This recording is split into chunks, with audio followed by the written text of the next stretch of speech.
Nakalista dito ang mga tirahan, mga allergy, mabuti at masama, pati yung ginagawa nila sa araw-araw.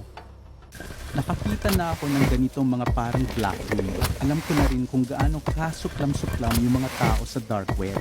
Pero hindi nababawasan ang pagkabagabag ko dito. Lalo na pag nakikita ko yung nais nilang gawin sa mga binibili nilang produkto. Yung pagkabalisa ko ay naging masidhing takot. Yung nakita ko, yung picture ko na kinuha nung unang araw ko sa kolehiyo.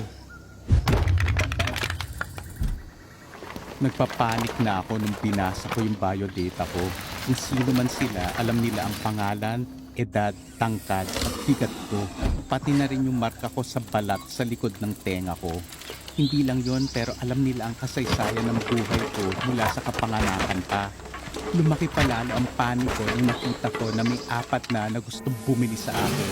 So yung pinakamataas na bid ay 15,000. May mga comment na, bagay siya sa koleksyon ko. Hahaplos-haplosin ko yung katawan niya. Gusto kong matikman yung balat niya. Na may kasama pang mga ibang nakakadiring plano para sa akin na hindi ko nasasabihin.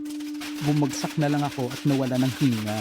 Parang sasabog na ang puso at utak ko sa pag-iisip sa lahat ng kakilakilabot na planong ng mga gagong ito na gusto akong gawing pag-aari nila. Malabo na yung ibang nangyari sa para lang akin yung pinakamataas. At nag-bid pa ako sa mga sumusunod na mga kalahating oras hanggang tapos nun ay sigurado na himatay ako dahil naalala ko lagi ko ako sa ilalim ng mesa ko na naliligo sa tubig.